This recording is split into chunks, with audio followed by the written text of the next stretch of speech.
Hi. Hi. We are here to talk a bit about adolescence and the tasks it brings.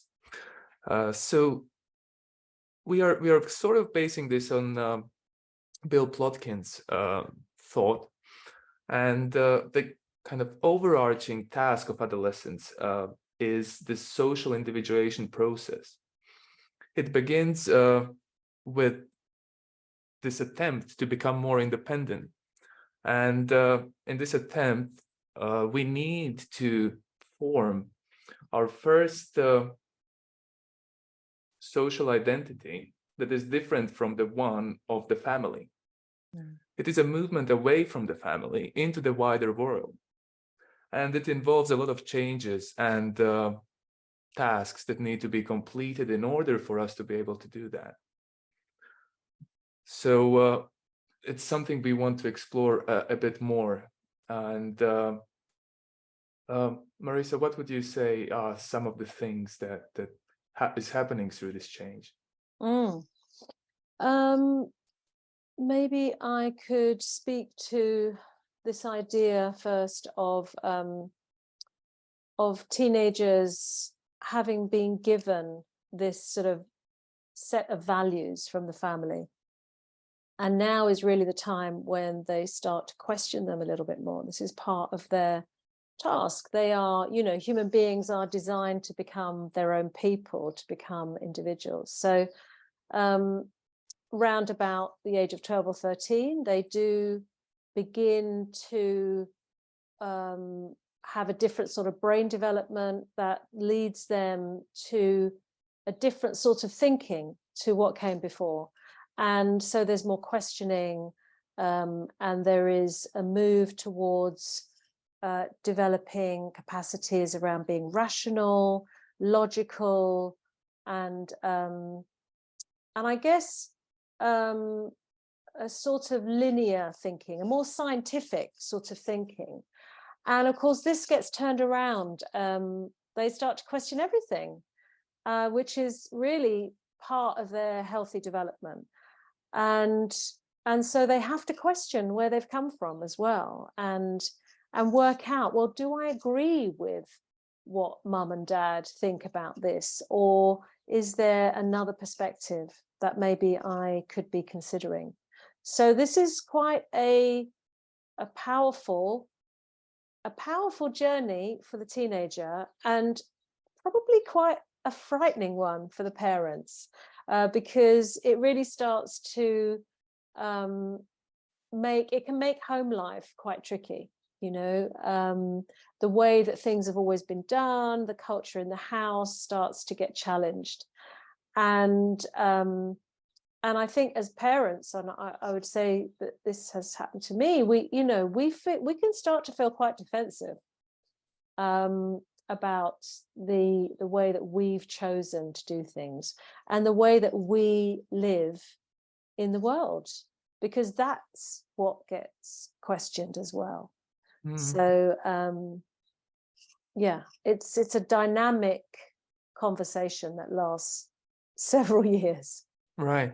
And with these new value explorations, as you're saying, some conflict might arise. And again, this is another task for the teenagers, is to learn how to resolve conflicts on their own.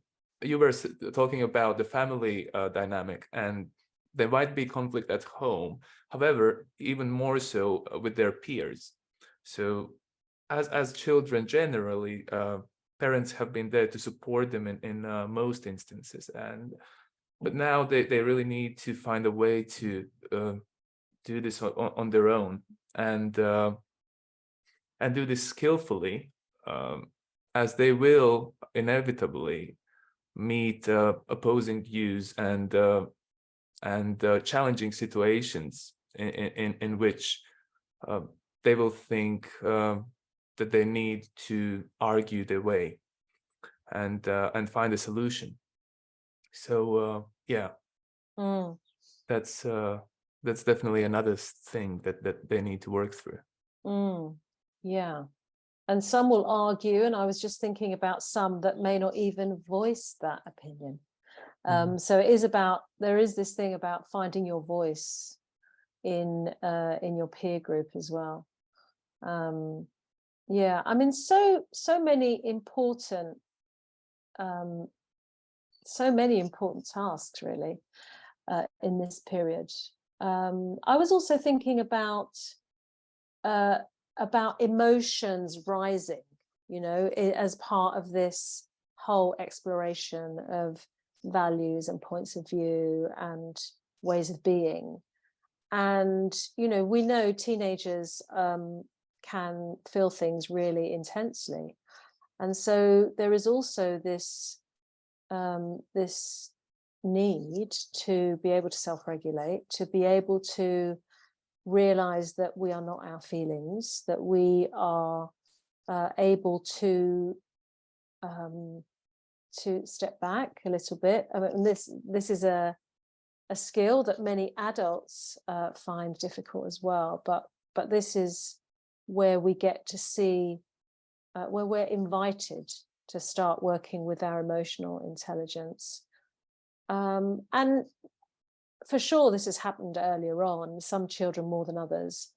But I think, yeah, we've all experienced the intensity of the teenage years with feeling, with, you know, their emotional responses to certain situations. And it might be, you know, in relationships, they're starting to explore sexual relationships. You know, this opens up a whole other sort of can of worms in terms of awakening the emotional life within them. So yeah, it's such a big opening, isn't it? And such a steep learning curve, so much to grapple with, so many tensions to be in, and a lot of uncertainty. So from our perspective, a lot of learning, a lot of opportunity for learning.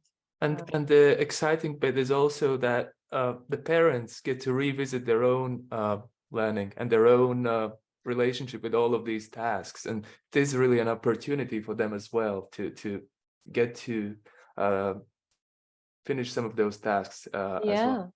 Yeah, absolutely. And I'm thinking, you know, even as teachers, both of us have taught teenagers, you know, it's quite an experience. And I think we, you know, we get triggered ourselves. Absolutely. You know, there are lots of times I can remember where, you know, it's been hard work teaching teenagers because of what they bring up in us. And so yeah, it's an opportunity for all of us really to reflect and increase our self-awareness. Thank you. Thanks.